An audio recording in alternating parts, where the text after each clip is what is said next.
Officer Sam Hayes never expected a routine traffic stop to reveal 7 terrified children hidden in a rusty van, a discovery that would uncover a nightmare no one in the quiet town could imagine. The night stretched over Highway 47 like a thick, black blanket, swallowing the faint glow of streetlights and the occasional headlights of distant cars. Officer Sam Hayes had been on patrol for hours, the hum of the radio and the occasional chirp of tires on asphalt breaking the silence. It was the kind of road where nothing ever happened, where the few travelers were usually long-haul truckers or late-night commuters. But tonight, something felt different. A rusty van appeared in the distance, moving erratically between lanes, its headlights flickering like a candle struggling against the wind. At first, Sam thought it might be a drunk driver, but as he drew closer, he noticed something else, something that didn't fit. The van's windows were dark, almost opaque, and the shape inside seemed unusual. A faint sound, barely audible over the roar of the highway,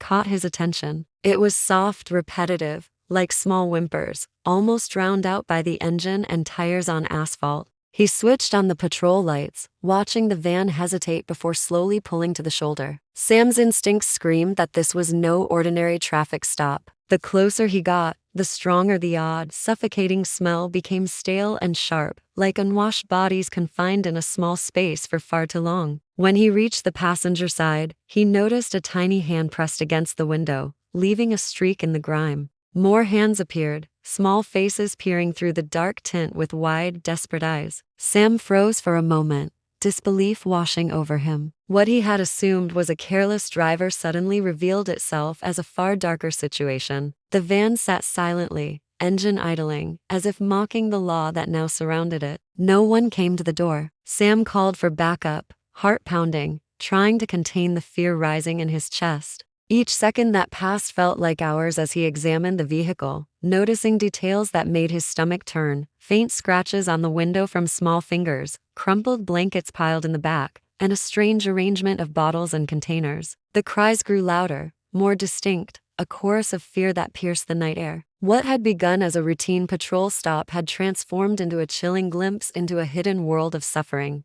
Every instinct told him that lives hung in the balance, that the next few minutes could change everything forever. And deep down, Sam knew he could not turn away. Backup arrived within minutes, the flashing lights of police cars cutting through the darkness like jagged lines across the night. Officers surrounded the van, moving cautiously but quickly, aware that every second could be crucial. Sam's eyes remained fixed on the darkened windows, where tiny hands still pressed against the glass, trembling. The faint cries had grown more urgent, echoing off the asphalt, a haunting chorus of fear and hope. The officers tried the sliding door, but it was locked from the inside, the mechanism old and stubborn. Peering through the grime-smeared windows, Sam's heart sank. 7 children sat on the floor of the van, huddled together as if their bodies alone could shield them from the outside world. Their clothes were filthy and torn, some soaked from what must have been spilled water or rain. Faces streaked with dried tears reflected the dim glow of the patrol lights, eyes wide with confusion and terror. Paramedics arrived quickly, moving to assess the children's condition while officers maintained a perimeter.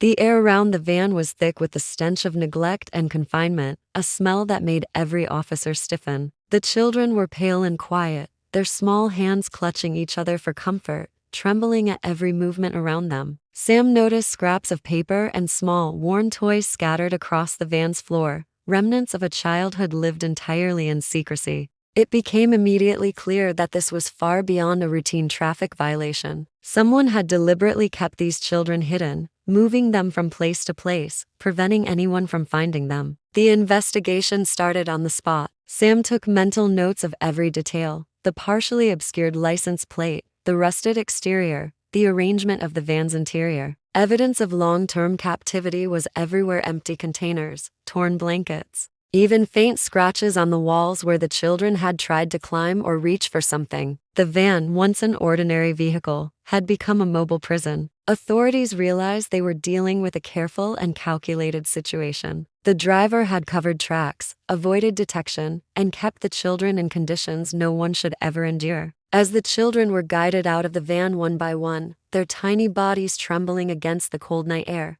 Sam felt a mix of relief and anger. Relief that they were finally safe, anger at the cruelty they had endured. The officers whispered directions to each other, working together to ensure every child was secured, while Sam stayed close, watching the van as if it still held secrets. This traffic stop, seemingly ordinary, had revealed a nightmare hidden in plain sight, and every moment was a reminder of the fragility of life and the importance of vigilance. Inside the van, the children clung to one another, shivering from both fear and the sudden cold of the night air. Each step they took onto the asphalt was hesitant, as if leaving the confines of the van meant stepping into a world they had almost forgotten existed. Officers guided them toward the waiting paramedics, who quickly assessed their physical state. Some of the children were dehydrated. Others had bruises or cuts that had been left untreated for days, and all of them carried the invisible weight of fear and uncertainty. Despite the initial chaos, there was a fragile sense of hope in the air. For the first time in what could have been weeks, these children realized they were no longer alone, that someone had finally noticed their suffering. The officers turned their attention to gathering evidence from the van.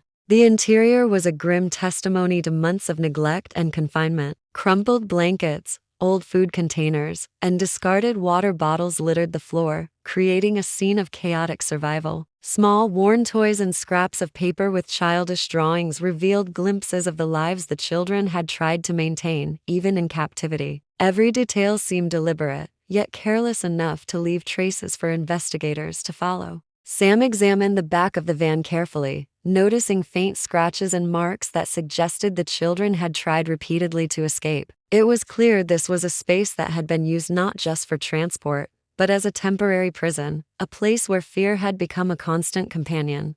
While paramedics focused on immediate care, detectives began piecing together information about the van and its driver. The license plate had been partially obscured, yet a thorough search revealed it matched a vehicle reported stolen months earlier. Authorities discovered that the van had moved across multiple jurisdictions, each time avoiding notice. The pattern was calculated, the effort meticulous. It was chilling to realize that the children had been transported from place to place, their existence hidden in plain sight, each movement carefully planned to prevent discovery. As investigators spoke to neighbors and traced nearby surveillance cameras, a clearer picture began to emerge. The driver was methodical, leaving subtle clues that, if pieced together, would eventually reveal a trail. Sam reflected on the moment he had first seen the tiny hands pressed against the window. It was a small gesture that had triggered a chain of events leading to the children's rescue. Each piece of evidence collected from the van was a key, unlocking the dark story of captivity and survival that had remained hidden until now. The investigation quickly expanded beyond the van, stretching into neighborhoods, small towns, and empty roads. Authorities worked tirelessly, tracing the vehicle's route through traffic cameras, toll records, and witness accounts. Each piece of information painted a disturbing picture. The driver had been moving the children deliberately, choosing isolated locations to avoid notice. The trail led officers to a small, abandoned farmhouse on the outskirts of town. From the outside, it appeared forgotten, a structure slowly being claimed by weeds and decay. But inside, it told a story of calculated secrecy and long-term captivity. The farmhouse was eerily quiet, dust motes floating in the weak light that filtered through broken windows. Every room contained evidence of the children's hidden lives. Drawings and scribbled notes were pinned to the walls, messages that revealed fear, longing, and tiny fragments of hope. Makeshift bedding had been arranged in corners, and empty food containers were stacked neatly, suggesting someone had tried to maintain a sense of routine despite the harsh conditions. Officers found faint scratches on doors and walls, marks of desperate attempts to escape. It was clear that the driver had designed the space to keep the children hidden while maintaining control, yet had overlooked small details that would ultimately lead investigators to this location. The air inside the farmhouse was heavy with the smell of neglect, a mix of stale air and unwashed bodies. Every officer present felt a deep unease, realizing the scale of cruelty the children had endured. For months, perhaps years, these young lives had been confined, their routines dictated by fear and survival rather than choice. Yet amid the horror, there were traces of resilience. The drawings and carefully folded items showed the children's attempts to preserve a sense of normalcy, tiny acts of defiance against the oppressive environment. As detectives collected evidence, They uncovered patterns that connected the van to the farmhouse and other locations. It became evident that this was not an isolated incident, but a carefully orchestrated system of movement and concealment. The driver's meticulous planning could have kept the children hidden indefinitely, but small errors, an overlooked surveillance camera, a missing license plate, a traffic stop had created cracks in the plan. Each new discovery strengthened the resolve of the officers. These children had been found, and they would not be lost again. The farmhouse investigation marked a turning point in the case. It revealed not just the cruelty inflicted upon the children, but also the courage and determination of the authorities who refused to look away.